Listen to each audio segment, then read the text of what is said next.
और इसी का वही तीसरा स्कंद चल रहा है। इसमें देखिएगा यहाँ पर, इस प्रकार मुझसे आज्ञा देकर प्रसन्न वदना भगवती जगदम्बा ने भगवान विष्णु से कहा, विष्णु मन को मुग्ध करने वाली इस महालक्ष्मी को लेकर अब तुम भी पधारो।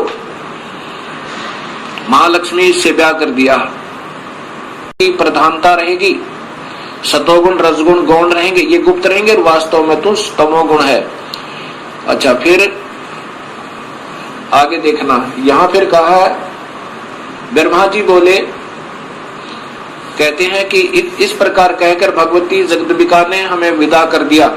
उन्होंने शुद्ध आचार वाली शक्तियों में से भगवान विष्णु के लिए महालक्ष्मी को, शंकर के लिए महाकाली को, मेरे लिए महासरस्वती अर्थात सावित्री को पत्नी बनाने की आज्ञा दे दी। अब तीनों का ब्याह कर दिया। दूसरे स्थानों पर हम तीनों की पुरुष रूप से प्रतिष्ठा हुई, ये फिर हम भगवान बन गए तीन लोग के। अब ये ऐसे काल सृष्टि प्रारंभ हुई। अब इसी का प्रमाण आपको गीता जी में देता हूं। गीता जी के अंदर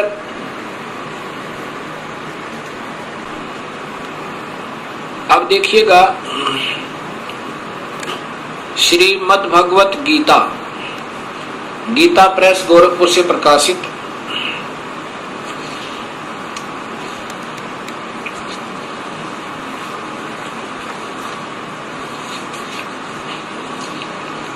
इसके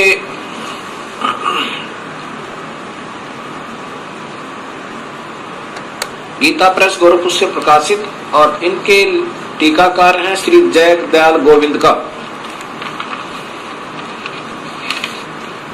श्री जय दयाल गोविंद का। और ये सबसे पहले अध्याय नंबर 14 का प्रथम श्लोक सुनिए इन्हीं की भाषा में। वैसे तो इन महापुरुषों को विशेष ज्ञान नहीं था, कोशिश की इन्होंने सरलार्थ करने की ढंग से, परंतु सूक्ष्म वेद का ज्ञान न होने से अधूरा पुधूरा ही किया। फिर भी जहां तक इनकी बुद्धि काम की, उन्हीं के आधार पर बताता हूं कि ज्ञानों में भी अति उस उत्तम परम ज्ञान को फिर कहूंगा, जिसको जानकर सब मुनिजन संसार से परम तर मुक्त होकर परम सिद्धि को प्राप्त हो गए। कि अब ये ज्ञान समझ में आ गया ना कि काल कौन है।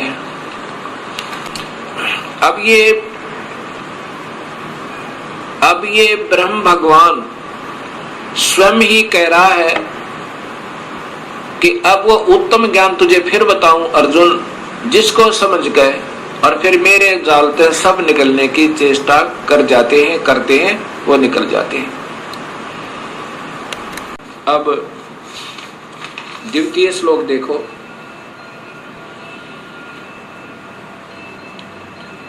इस ज्ञान का आश्रय करके, धारण करके मेरे स्वरूप को प्राप्त हुए पुरुष सृष्टि के आदि में उत्पन्न नहीं होते और प्रलय काल में भी व्याकुल नहीं होते। अब इसकी मूल संस्कार देखिए दूसरे श्लोक की। ये इन टीकाकारों ने स्वयं ज्ञान न होने से उलझ पुलझ कर देते हैं। क्या लिखा है? इदम ज्ञानम उपाश्रित मम, मेरे इस ज्ञान के आश्रित होकर, जो ज्ञान मैं तुम्हें बता रहा हूं, साधर्म्यम आगता, यानी सत भक्ति करने वाले, सत भक्ति का आश्रित लेकर के, सर्गे अपीन उपजायन्ते, यानी ये सृष्टि के विनाश पर फिर दोबारा उत्पन्न नहीं होते और प्रलय में वे कभी दुखी नहीं होते, वो फिर अविचल हो जाते हैं। फिर देखो, इदम ज्ञानम आश्रित्य मम, मेरे इस ज्ञान का आश्रय लेकर जो मैं अब बताऊंगा, साधर्मम आगता, सत भक्ति करने पर आश्रित हो जाने वाले, सत भक्ति करने वाले सर्गे माने सृष्टि के प्रारंभ में फिर कभी नहीं उपजते और प्रलय में भी उनका विनाश नहीं होता। ये सीधा अर्थ बने। अब यहां विचार कीजिए, ये टीकाकार कहते हैं कि इस ज्ञान को आश्रय करके अर्थात धारण करके मेरे स्वरूप को प्राप्त हुए। गीता जी के 11वें अध्याय के 47, 48 और 53 और 54 में स्पष्ट किया है कि मुझे मेरे स्वरूप को तो कोई प्राप्त हो ही नहीं सकता।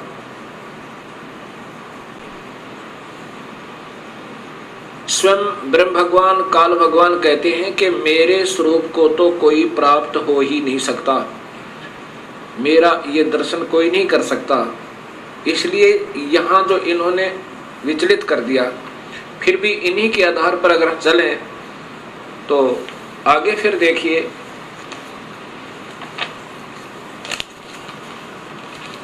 ये 14वें अध्याय का 3रा, 4था और 5वां श्लोक स्पष्ट करता है ब्रह्मा विष्णु महेश की उत्पत्ति और काल और प्रकृति से सृष्टि की उत्पत्ति। ये 3रा श्लोक है। मम योनि महत ब्रह्म तस्मिन् गर्भम ददामि अहम संभव सर्वभूतानां ततः भवति भारत। ये देखो, हे अर्जुन, मेरी महत प्रकृति तो भूत सर्वभूतों यानी प्राणियों की योनि अर्थात गर्भास्थान है। मैं उस योनि में चेतन समुदाय गर्भ को स्थापन करता हूं।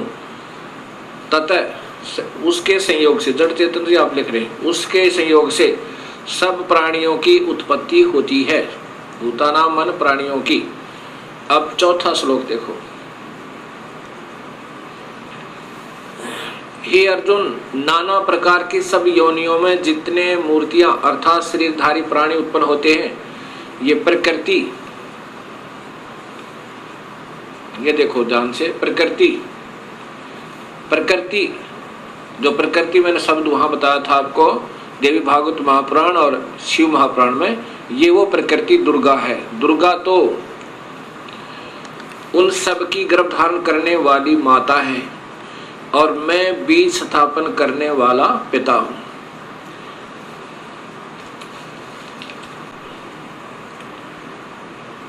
अब ये काल भगवान ब्रह्म क्षर पुरुष स्वयं कह रहा है कि ये प्रकृति तो मेरी पत्नी रूप में है और मैं बीज स्थापन करने वाला पिता हूं और मैं उसके पेट में बीज स्थापित करता हूं जिससे सब प्राणियों की उत्पत्ति होती है। और इसी से प्रकृति से ही तीनों गुण उत्पन्न हुए, रजगुण ब्रह्मा, सतगुण विष्णु, तमगुण शिव जी। ये 14वें अध्याय का 5वां श्लोक देखिएगा।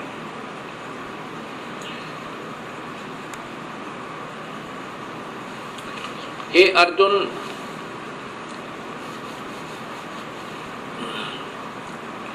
हे अर्जुन, सतगुण रजगुण और तमगुण, सत्वम रजम तमः, सतगुण विष्णु, रजगुण ब्रह्मा, तमगुण शिव। सतगुण विष्णु, रजगुण ब्रह्मा और तमगुण शिव, ये प्रकृति से उत्पन्न, शेरा वाली से उत्पन्न, या स्पष्ट प्रकृति लिखा हिंदी में भी, प्रकृति संभवा संस्कृत में, प्रकृति से उत्पन्न गुण, तीनों गुण अविनाशी जीव आत्मा को शरीर में फंसा कर रखते हैं, शरीर में बांधते हैं, अर्थात यही इन प्राणियों को बांधने की, कर्म उलझाने के मुख्य कारण है।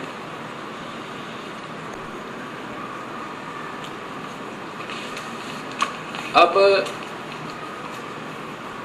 गीता जी के 4थे अध्याय के 5वें श्लोक में लिखा है कि अर्जुन, तेरे और मेरे बहुत जन्म हो चुके हैं, आप नहीं जानते, मैं जानता हूं। कौन कह रहा है? ये काल कह रहा है। ये श्री कृष्ण जी में प्रवेश कर कर काल बोल रहा है, वो ब्रह्म क्षर पुरुष।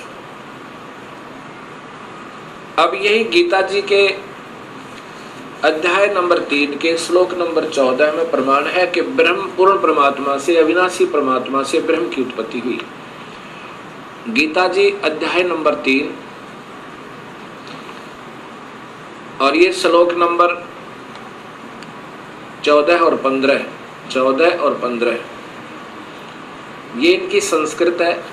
और यहां टीका देखिएगा,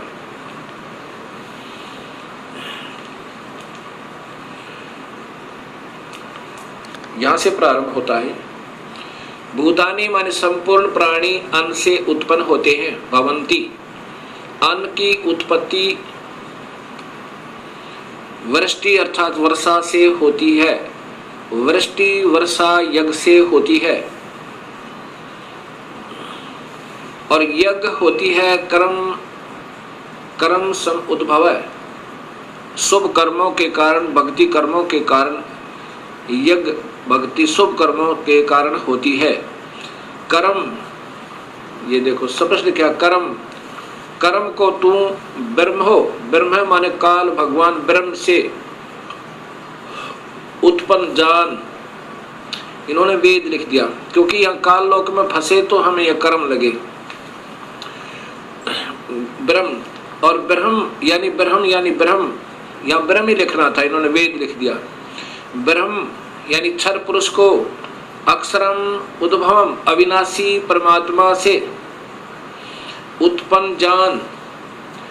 इससे सिद्ध होता है कि वह सर्वगतम ब्रह्म, देखो यह ब्रह्म माने परमात्मा लिखा इन्होंने, तो वहां भी भगवान ही लिखना था, ब्रह्म लिखना था। सर्वगतम ब्रह्म सर्वव्यापक परमात्मा, सर्वव्यापी वासुदेव। ये सर्वगतम ब्रह्म का अर्थ होता है सर्वव्यापक वासुदेव। वासुदेव परमात्मा से ही सदा ही यज्ञ प्रतिष्ठित है। वो वासुदेव, कुपूर्ण परमात्मा ही वासुदेव है। ये अपने भी थोड़े थोड़े मंडलों में भी वासुदेव है। भाई जो गुरु बचन पे डट गे रकट गे फंद 84 के, वस्तु मिली ठोर की ठोर मिट गई मन पापी की दौड़। भाई जो गुरु बचन पे डट गे रकट गे फंद 84 के, वस्तु मिली ठोर की ठोर मिट गई मन पापी की दौड़।